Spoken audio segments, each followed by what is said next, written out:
गुंटेवारी चळवळीचे जनक सांगली भूषण पक्षप्रमुख माननीय चंदनदादा चव्हाण यांच्या नेतृत्वाखाली जय हिंद सेना पक्ष महाराष्ट्र राज्य, जय हिंद गुंटेवारी सेना महाराष्ट्र राज्य यांच्या वतीने काल बुधवार दिनांक 8/1/2025 रोजी माधवनगर रोडवरील सर्किट हाऊस येथे भरगच्च पत्रकार परिषद पार पडली।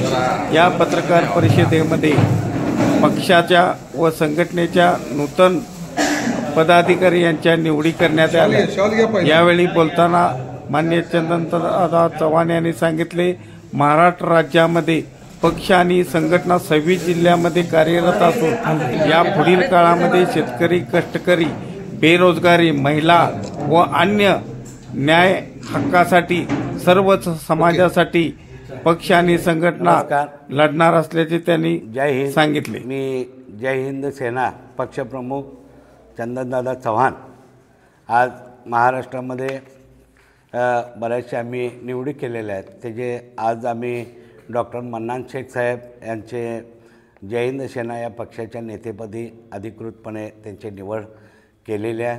त्याचबरोबर राज्य कार्यकारिणी सदस्य म्हणून सन्माननीय रिक्षा संघटनेचे ज्यांचं काम खूप चांगल्या पद्धतीने सध्या चालू आहे त्यांना मी त्यांचे रामभाऊ पाटील साहेब त्यांच्या आम्ही राज्य कार्यकारिणीमध्ये सदस्य म्हणून त्यांची आम्ही नियुक्ती केलेली आहे।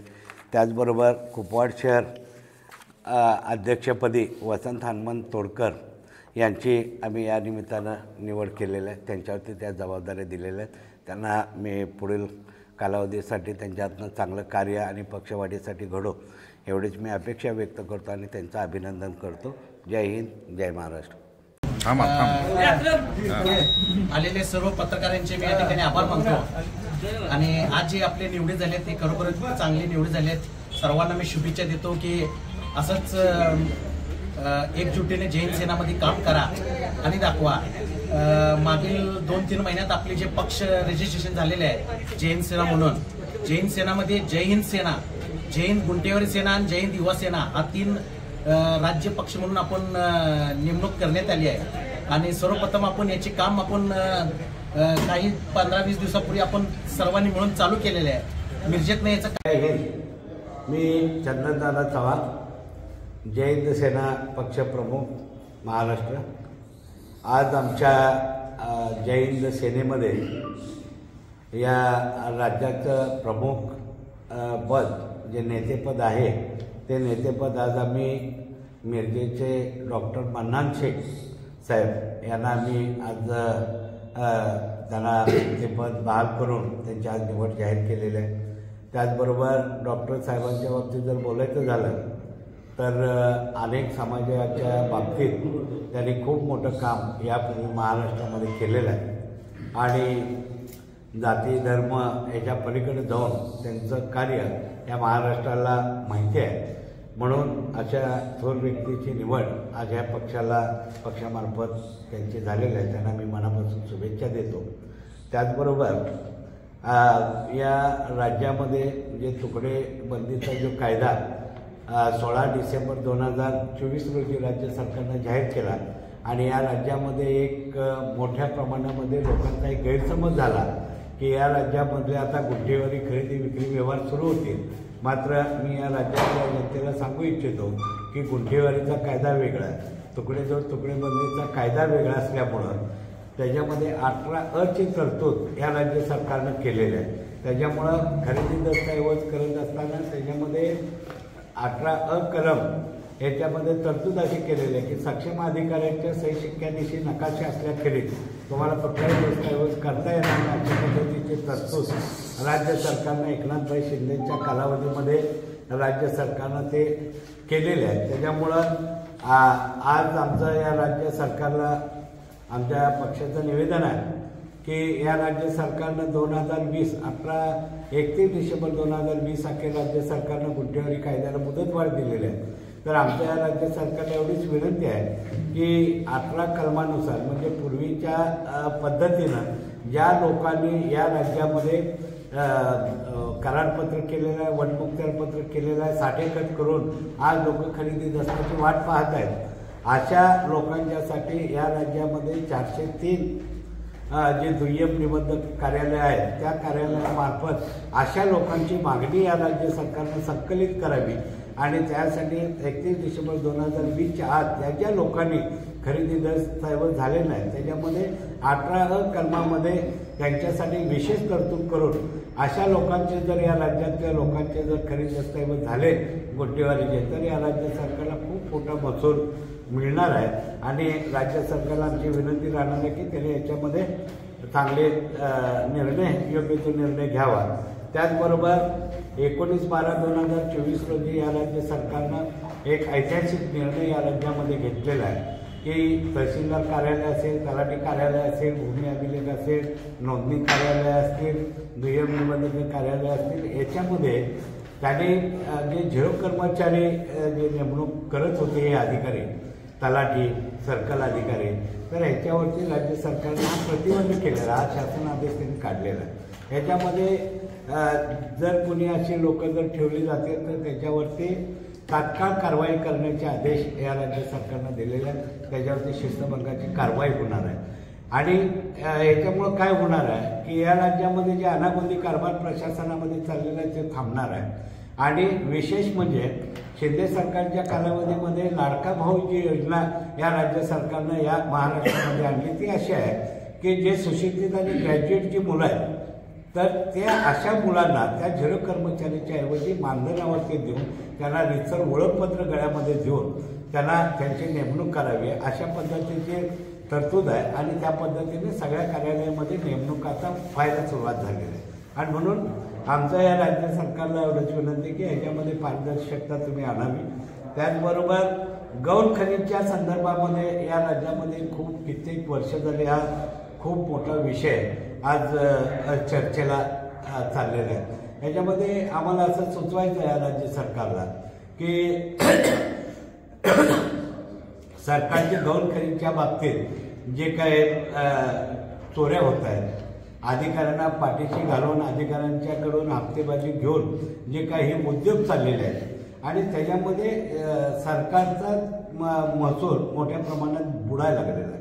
तर आमचं राज्य सरकारला अशी विनंती राहणार आहे की ह्याच्यामध्ये जे गौण खनिजच्या बाबतीत जे तुम्ही रॉयल्टी मोठ्या प्रमाणात आकारली गेलेली आहे त्या भीतीपोटी लोकांना असे उद्योग करायचे पाड्या समाजामध्ये निर्माण झालेले आहेत। तर ते रॉयल्टी राज्य सरकारने जर नाममात्र केले तर असे पूर्णपणे या राज्यामधला 2 वर्षाचा धंदा बंद होईल। अधिकारी जे गैरफायदा घेऊन घरं भरायला गेलेले आहेत ते एक या राज्यामध्ये थांबलं जाणार आहे आणि दुसरी एक महत्त्वाची गोष्ट सर्वसामान्य कार्यकर्त्यांच्या सर्वसामान्य नागरिकांना प्रशासनामध्ये न्याय मिळावा याच्यासाठी नागरिकाचे सनद या राज्य सरकारनं कायद्यामध्ये तरतूद करून आणली गेलेली आहे। या कुठल्याही सांगली जिल्ह्यातल्या नव्हे तर संबंध महाराष्ट्रातल्या कुठल्याही शासकीय कार्यालयामध्ये नागरिकाच्या सनद याप्रमाणे कुठलंही कामकाज होत नाही। या माझं तर म्हणणं आहे की सांगलीच्या जिल्हाधिकाऱ्यांनी तात्काळ या सगळ्या कार्यालयामध्ये 0 पेडणेशिप किती अधिकाऱ्यांनी केलेली आहे याची एकदा त्यांनी माहिती जाहीर केली पाहिजे तरच या सर्वसामान्य नागरिकांची दखल या कार्यालयामध्ये घेतली जाणार आहे, अन्यथा घेतली जाणार नाही। आणि दुसरी एक सगळ्यात महत्त्वाची गोष्ट मराठवाड्यासाठी 11 जिल्ह्यांसाठी राज्य सरकारनं वर्ग 2च्या जमिनीचा नजराणा वर्ग 1 मध्ये करण्यासाठी अवघे फक्त 5% सरकारनं आकारलेला आहे। तर आमचं म्हणणं असं झालं की त्या मराठवाड्यासाठी एक वेगळा न्याय आणि इतर सगळ्या उर्वरित महाराष्ट्रासाठी सापत्नत्व भावाची जी वागणूक राज्य सरकारनं इतर भागाला दिलेली आहे ते कुठेतरी थांबली पाहिजे आणि ज्या इनाम जमीन आहेत, ज्या रेग्रेडच्या जमीन आहेत, ज्या नवी विभागाच्या जमीन आहेत, परत नवी शर्तीच्या जमिनी आहेत, अशा नाना तऱ्हेच्या वर्ग 2च्या जमिनीसाठी इतर उर्वरित महाराष्ट्र जय हिंद सेना या प्रादेशिक राजकीय पक्षाच्या माध्यमातून आम्ही या राज्यातले वेगवेगळे प्रश्न आहेत, शेतकऱ्यांचे प्रश्न आहेत, बेरोजगारीचे प्रश्न आहेत, सर्व घटकातील प्रश्नांना यापुढे जय हिंद सेना हे त्यांना न्याय मिळवून देण्यासाठी संघर्षाची भूमिका घेणार आहे आणि यापूर्वी गेल्या 30 वर्षामध्ये आम्ही गुंठेवारी चळवळ हे राबवले। आता डॉक्टर साहेबांनी सांगितल्या पद्धतीनं की अनेक लोकांची मागणी होती की तुम्ही नुसतं एकच प्रश्न घेऊ नका, अनेक प्रश्न या महाराष्ट्रामध्ये प्रलंबित आहेत, त्याला सुद्धा वाचा फोडण्याचं काम तुम्ही करावं या अपेक्षेने आम्ही आज जैन सेना राजकीय पक्ष स्थापन केलेला. या नेत्याच्या या पक्षाच्या सर्वोच्चपदी नेतेपदी डॉक्टर बन्नाम शेठ साहेबांची निवड आम्ही केलेली. त्याचबरोबर आपल्या जिल्ह्यातले विचार संघटनेचे सन्माननीय रामभाऊ पाटील यांचीही आम्ही राज्य कार्यकारिणीवरती सदस्य म्हणून नेमणूक केलेली आहे. त्याचबरोबर आमचे कोकण यांचे कुपवाड शहर अध्यक्षपदी निवड केलेले आहे. नलवडे म्हणून आहेत ते गुंटेवारी विभागाचे कवठेमंकाळ तालुका प्रमुख म्हणून त्याची निवड केलेली आहे.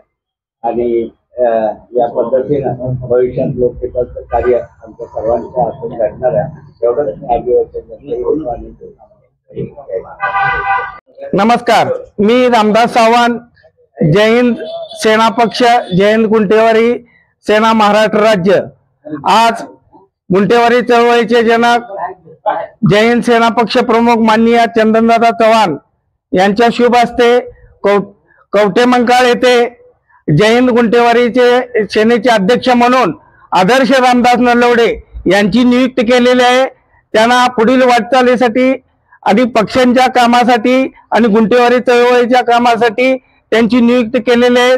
त्यांनी पुढील काम आधी उत्तमपणे करावं यासाठी आमच्या जय हिंद सेना पक्ष, जय हिंद गुंटेवारी सेना यांच्या वतीने त्यांना धन्यवाद देतो. जय हिंद, जय महाराष्ट्र. आणि आज जे आपले निवडी झाले ते खरोखरच चांगली निवडी झालेत. सर्वांना मी शुभेच्छा देतो की असंच एकजुटीने जैन सेनामध्ये काम करा आणि दाखवा. मागील 2-3 महिन्यात आपले जे पक्ष